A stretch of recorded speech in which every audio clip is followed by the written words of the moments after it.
السلام علیکم ورحمۃ اللہ وبرکاتہ. کل الحمد للہ والصلاة والسلام علی نبی المجتبی وأحمد المصطفى صلی اللہ تعالی علیہ وآلہ وصحبہ وأزواجہ وأہل بیتہ وعفاته اجمعین دائما ابدا ابدا الی یوم الدین. بعد حمدی والصلاة فأعوذ بالله من الشیطان الرجیم. بسم اللہ الرحمن الرحیم. هو الذی یصلی علیکم وملائکته صدق اللہ العظیم وصدق رسوله النبی الامین الکریم من الشاہدین والشاکرین. تمام تعریف مالک حقیقی وحدہ لا شریک کے لیے سزاوار ہے، جو کل جہانوں کا مالک و ملجا ہے، جس کے دست قدرت میں کل جہاں کی بادشاہت ہے. جو چاہتا ہے کر گزرتا ہے، اس کے اختیار کو کوئی روک نہیں سکتا. وہ قدیم ابد الآباد سے ہے اور ہمیشہ ہمیشہ رہنے والا ہے. میں گواہی دیتا ہوں کہ نہیں ہے کوئی معبود برحق لائق عبادت سوائے اللہ جل مجدہ کے، اور میں یہ بھی گواہی دیتا ہوں کہ محمد عربی صلی اللہ تعالی علیہ وآلہ وسلم اللہ کے بندے اور خاص رسول ہیں. صلاۃ و سلام نازل ہو ہمارے آقا نامدار حضور تاجدار محمد عربی صلی اللہ علیہ وسلم پر، آپ کی آل پر، آپ کے اصحاب پر. بزرگان دین بزرگان اسلام، جیسا کہ آپ جانتے ہیں ہمارا موضوع اللہ کے ذکر پر چل رہا ہے، اور اللہ تعالیٰ کے ذکر سے اللہ جو نوازشات فرماتا ہے، جو انعام و اکرام سے مومنین کو نوازتا ہے، یقیناً اللہ جل مجدہ خود ارشاد فرماتا ہے هو الذی یصلی علیکم وملائکتہ لیخرجکم من الظلمات الی النور وکان بالمؤمنین رحیما. تو اللہ تبارک و تعالیٰ وہی ہے جو تم پر رحمت بھیجتا ہے، اور اس کے فرشتے بھی تاکہ تم پر رحمت بھیجتے ہیں تاکہ تمہیں اندھیروں سے روشنی کی طرف نکالے، اور وہ ایمان والوں پر نہایت رحم والا ہے. تو عزیز اور بزرگوں، ایمان والوں کا ہی شعار ہوتا ہے کہ وہ ہمہ وقت ہر گھڑی، ہر لمحہ، ہر کارساز، ہر محاذ پر اللہ کے ذکر سے غفلت نہیں برتتے. اور جو اس معیار اور اس درجے پہ آ جاتے ہیں تو ایسے مومنین بندوں پر اللہ جل مجدہ کیا کرتا ہے؟ اپنی رحمتیں نازل فرماتا ہے، اور اللہ تعالیٰ کے فرشتے بھی ان کے لیے دعائیں کرتے ہیں، اور وہ لوگوں کو نور ہدایت ان کا نصیب العین بن جاتا ہے، اور تاریکی، گمراہی اور یہ شیطانی خفتیں ان کا کچھ نہیں کر سکتے. عزیز اور بزرگوں، ہم پر ماہ نور ربیع الاول سایہ فگن کیا ہوا ہے. اس مہینے سے ہمیں ہر سال اس بات کا اعادہ ہوتا ہے کہ اللہ تعالیٰ اپنے محبوب صلی اللہ علیہ وسلم کو ہم پر ارسال فرمایا. اور کیسا ارسال فرمایا؟ انا ارسلناک شاہدا ومبشرا ونذیرا. پیارے آقا صلی اللہ علیہ وسلم ہم پہ بے بہا انعامات و اکرامات کا سرچشمہ ہے، اور اللہ تعالیٰ نے آپ کو جب بھیجا تو آپ ہمارے لیے کیا بن کر آئے؟ رحمت بن کے آئے. اور اللہ تعالیٰ فرماتا ہے هو الذی یصلی علیکم. یہ یصلی سے مراد مفسرین اکرام کثرت سے بیان کرتے ہیں کہ رحمت نازل ہوتی ہے مومنین پر. تو سب سے بڑی عظیم نعمت رحمت اللہ کی جو ہے وہ آقا ہے دو جہاں صلی اللہ علیہ وسلم کی ذات مقدسہ ہے، جو کہ یہ ذات ہمیں ہر لمحہ، ہر محاذ پر، دنیا کے کسی کونے میں بھی کسی طریقے کی حالات ہوں تو جینے کا سلیقہ و ساہس عطا فرماتی. جینے کا سلیقہ وہ ساہس عطا فرماتی. آپ کسی بھی منصب پہ، کسی بھی عہدے پہ، کسی محاذ پہ رہو، اگر آپ اسوہ رسول کو اپنے لیے گامزن فرما لیں اور اپنے لیے نمونہ حیات بنا لیں تو جس درجے پہ آپ ہوں گے اس درجے سے جینے کا سلیقہ بندگی میں کامیاب و کامران ہوگا، اور اللہ کی رحمت کے آپ معمور ہوں گے، مستحق ہوں گے، اللہ کا انعام بھی ہوگا، اور ساتھ ساتھ اللہ تعالیٰ عزت و بغات کی زندگی عطا فرمائے. تو عزیز اور بزرگوں، یہ ماہ مبارک کی آمد ہے، تو اس کے اندر ہمیں سلیقہ سیکھنے کا طریقہ منہج ہمیں عطا ہوگا۔ اب یہ ربیع الاول آیا ہے، اگر سارے ہندوستان کے مسلمان اسوہ رسول کو اپنے لیے قرین حیات بنا لیں اور اپنے احوال جو حالات اپنے چپے اپنے خطے میں گزر رہے ہیں ان پر اس موقع پہ اللہ کے رسول میں اسوہ ہمیں کیا سکھاتا ہے، دیکھیے جی پھر کیا حال ہوتا ہے۔ کوئی مشکل کام نہیں ہے، ہر مسلمان کو اسوہ رسول سیکھنا لازم ہے، ضروری ہے، فرض ہے، کیونکہ اللہ تعالیٰ اپنے بندوں کے لیے فرماتا ہے لَقَدْ كَانَ لَكُمْ فِي رَسُولِ اللَّهِ أُسْوَةٌ حَسَنَةٌ۔ اگر تم بندگی کا سلیقہ چاہتے ہو، زندگی بندگی میں جینا چاہتے ہو، تو میرے رسول کا اسوہ تمہارے لیے بہترین نمونہ ہے۔ تو ہر موقع پر، ہر لحاظ سے، ہر اعتبار سے، ہر ایک کاوش کے اعتبار سے، ہر ایک جدوجہد کے اعتبار سے اگر آپ کے لیے تنگی ہو رہی ہے زندگیوں میں، اس تنگی سے راحت کیسے حاصل کرنا ہے اس کا منہج بھی تم کو اللہ کے حبیب صلی اللہ علیہ وسلم کے اسوے میں نصیب ہوتا ہے۔ مکی زندگی ہمارے لیے بہترین نمونہ ہے۔ اگر آپ حالات و احوال دیکھ کر سلیقے بندگی چاہتے ہیں، بس مکی زندگی کو اپنی زندگیوں میں لاگو کر لیجیے۔ صحابہ نے پیارے آقا علیہ الصلوۃ والسلام کے ساتھ کس طریقے سے جڑے اور کس انداز سے دشمنان دین کے بیچ میں کس طریقے سے ہجرت کیے اور کیسے پھر پلٹ کے معاملات طے ہوئے، یہ سب ہمارے لیے اتنی زندگی آسان کرنے کی رائے ہیں کہ بس ساہس چاہیے کہ اس کو اختیار کریں، ضرورت ہے کہ اس کو اپنائیں۔ اگر ہم یوں ہی زندگی گزارتے رہیں گے، صبح ہوگی، شام ہوگی اور زندگی یوں ہی تمام ہوگی، تو ہم سمجھ جائیں کہ رسوائی بھی ایسے ہی عام ہوگی۔ آج رسوائیاں ہمارے بیچ آ رہی ہیں تو اس کی بنیادی علت، بنیادی وجہ اگر آپ تلاش کریں گے تو آپ کو یہی ملے گی کہ ہم اسوہ رسول صلی اللہ تعالی علیہ وسلم سے بالکل بے بہرا ہو گئے۔ کتنے لوگ ایسے ہمیں ملتے ہیں کہ ان کو کلمہ شہادت، کلمہ توحید، کلمہ صبح کچھ نہیں بچ کے ہمارا بچپن گزرا، اب ہم دیکھتے ہیں کہ جو معصوم بچے ہوتے ہیں 5 کلمہ ازبر، ایمان مجمل ازبر، ایمان مفصل ازبر، بنیاد میں ہی ہمارے اندر کمی ہے۔ اور خوش عین بات ہے کہ الحمدللہ اللہ تعالیٰ نے جن کو منتخب کیا ہے رہنمائیت کے لیے، اللہ ان کے نظریات اور ان کی کاوشوں کو سراہ رہا ہے اور امت مسلمہ کے لیے راہیں نکل رہی ہے۔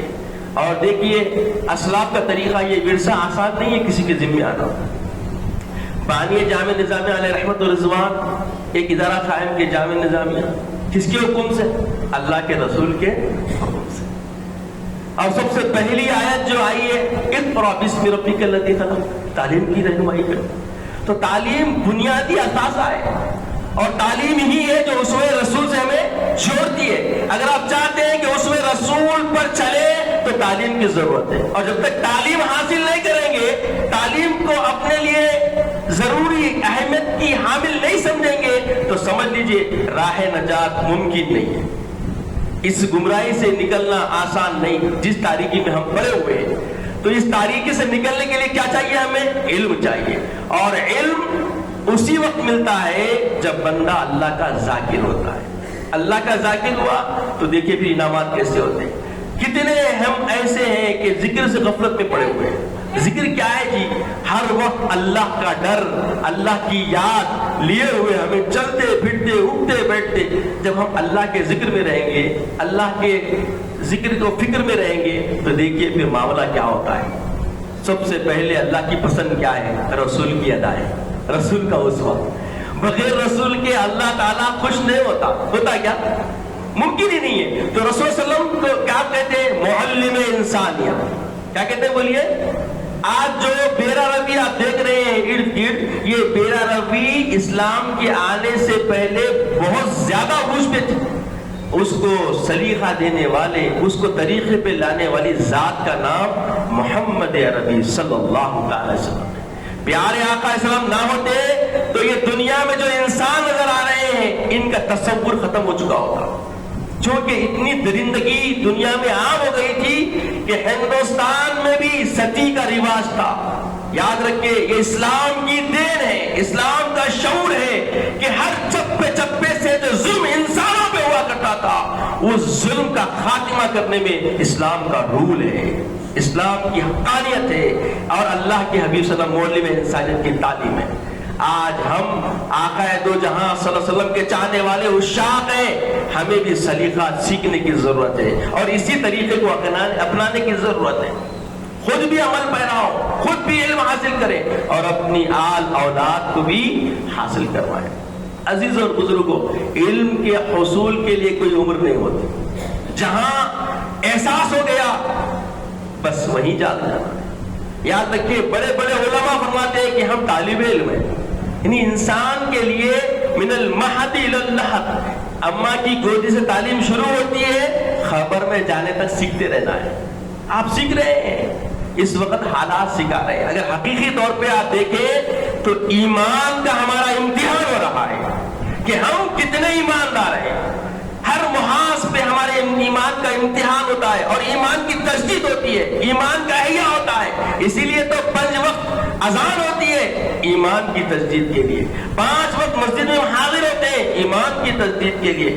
جتنا ایمان کے لیے آپ پہ امتحان آئیں گے اتنا ایمان پختہ اور مضبوط ہوگا، چونکہ ہماری تلاش کیا ہے یہ دیکھی جاتا ہے کہ اس مصیبت کے وقت، اس صعوبت کے وقت اگر ہم دیکھتے ہیں کہ ہماری رجت، ہمارا لوٹنا اللہ کے رسول کے اسوے کی طرف ہے، اللہ کی خوشنودی کی طرف ہے، اللہ کی رضا کی طرف ہے، اللہ تعالیٰ کی مسجد کی طرف ہے، تو سمجھ لیں کہ تمہیں کوئی پسپا نہیں کر سکتا، تمہیں کوئی پستی کی طرف لے جا نہیں سکتا۔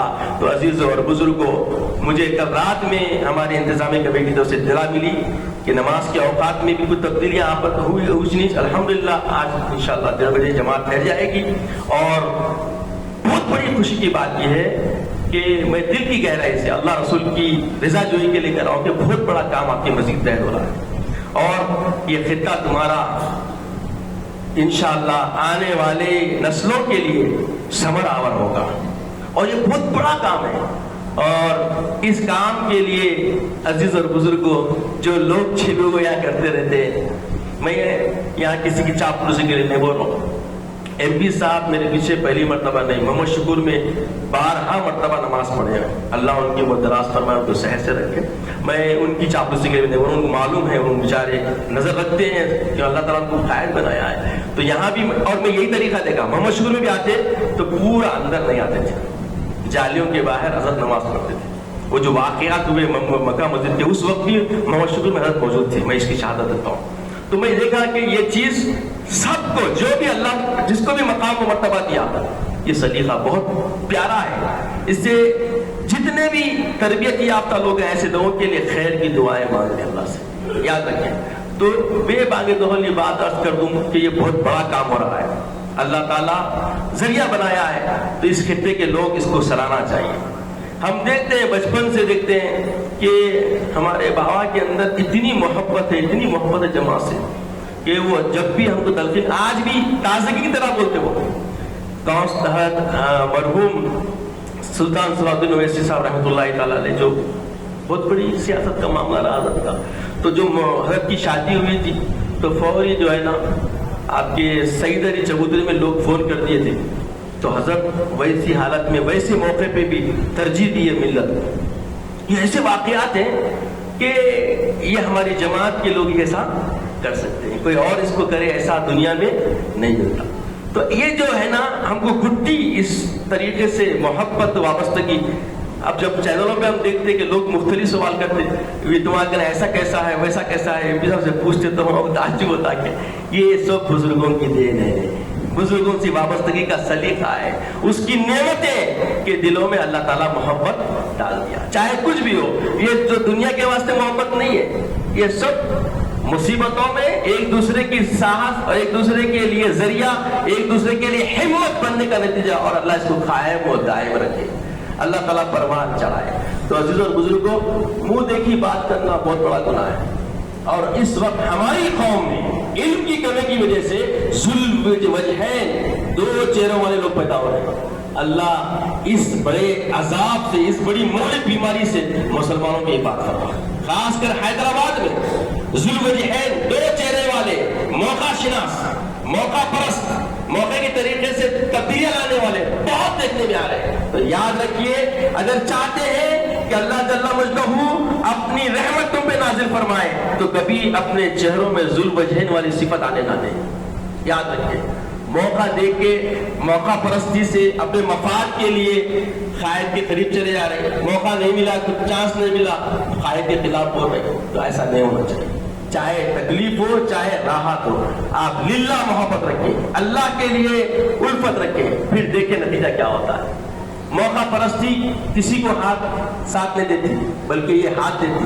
موقع پرستی لوگ ہمیشہ رسوا ہوتے۔ آپ دیکھیں موقع پرست جتنے بھی حیدرآباد میں ابھرے تھے، ان کا حال کیا ہو گیا، ان کی حالات کیا ہو گئے، ان کے ساتھ کیا معاملے ہو رہے ہیں، ان کے چاہنے والے بھی دنیا سے ختم ہو رہے ہیں۔ تو یاد رکھیے، للہیت رکھیے، اور ہمارا موضوع ہمیں اسی بات کی دعوت دے رہا ہے کہ ہر حال میں ہم اللہ کے ذاکر رہیں اور اللہ تعالیٰ کی طرف رجوع رہیں، اور اس کا انعام کیا ہے؟ هو الذی یصلی علیکم، تم پہ اللہ کی رحمتیں ہوگی، وہی ہے جو تم پہ رحمتیں نازل فرماتا ہے، وہ ملائکتی، اور اس کے فرشتے، یخرجکم، تم کو یہ طریقہ جو تم اللہ کے ذکر میں رہتے ہیں، طریقہ بنا کے رکھتے ہیں زندگیوں کا، اور اللہ تعالیٰ کے لیے یہ سب کا انجام دیتے ہیں، سب سے ملتے ہیں جلتے ہیں اللہ کے لیے، اور جو طریقہ رسول اللہ نے دیا ہے، اللہ کے رسول نے کیا فرمایا؟ حیاتی خیر لکم وماتی خیر، میری زندگی تمہارے لیے بہتر ہے، میرا پردہ کرنا بھی تمہارے لیے بہتر ہے۔ خود اللہ کی بارگاہ میں جب گویا ہوئے تو کیا بولے کہ مولا یہ میری نمازیں، یہ میرے روزے، یہ میری سعی، یہ میری دعوت دین، یہ سب للہ رب العالمین، اللہ تعالیٰ کے۔ تو یہ تعلیم اللہ کے رسول نے دی ہے کہ ہر کام کرنے کے بعد اس کا نتیجہ اللہ سے مانگنا، اللہ کی طرف کر دینا۔ عوام سے کوئی امید رکھنے کا، کوئی بھروسہ رکھنے کا سلیقہ اسلام میں نہیں ملتا۔ یاد رکھیں، ہمیں یہ طریقہ ہمیں اختیار کرنے کی چند ضرورت ہے۔ جب ہم اس نتیجے پہ آ جائیں گے تو دیکھیے بھی معاملہ کیسا ہوتا ہے، حالات کیسے تبدیل ہوتے ہیں، دیکھتے ہی دیکھیے پھر سب علم کے شہبارے ہو جائیں گے۔ تو یہ جو کام مسجد کے تحت، مسجد کے پاس ہو رہا ہے، اور سیاسی قیادت کی طرف سے جو انعام کے طور پہ امت کو مل رہا ہے، اس کی سراہنا کیجیے، اس کے شکر میں دعائیں کیجیے۔ آپ کیا دے سکتے ہیں بھائی؟ دولت کی کسی کو ضرورت نہیں، اللہ ہر ایک کو نواز رہا ہے، آپ کی دعائیں کام آئے گی، آپ کی نسلیں ان دعاؤں کے ذریعے ایک ایسا نور اختیار کرے گی جس کی جلا میں نہ صرف خدا شناسی ملے گی بلکہ زندگی کا سلیقہ ملے گا، دوسرے لوگوں کے لیے مثال ملے گی۔ صحابہ کی زندگی کیا بنی؟ قیامت تک آنے والی امت کے لیے نمونہ حیات بن گئی۔ اللہ کے رسول نے کیا فرمایا؟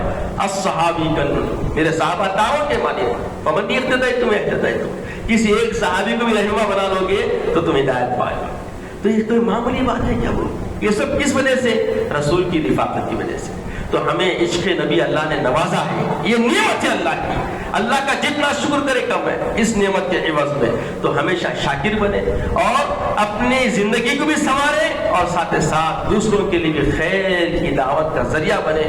ہم کو اللہ تعالیٰ بھی خطاب فرمایا، امتن کیا ہے خیر، تم لوگ اخرجت للناس تعمرون بالمعروف وتنهون عن المنکر، تم خیر امت ہو، تم لوگوں کے درمیان نکلو، بھلائی کی دعوت تو برائی سے رو۔ تو مطلب سر سے پیر تک نمونے حیات بن جاؤ جو معلم انسانیت صلی اللہ علیہ وسلم نے دکھایا کہ آپ اپنے آپ کو پیش کیے۔ تو وہ طریقہ ہمیں اختیار کرنے کی چند ضرورت ہے۔ اللہ تعالیٰ سے دعا ہے کہ یا الہ العالمین ہمیں نیک توفیق عطا فرما، نیک ہدایت عطا فرما، خیر زندگی بندگی عطا فرما، عزت کی اسلام کی زندگی عطا فرما، خاتمہ بالخیر فرما، وقت رضا کلمہ طیبہ عطا فرما، اپنے حبیب پاک صلی اللہ علیہ وسلم کا دیدار عطا فرما۔ سبحان اللہ و بحمدہ، سبحان اللہ العظیم والحمد للہ رب العالمین۔ جو حضرات سنن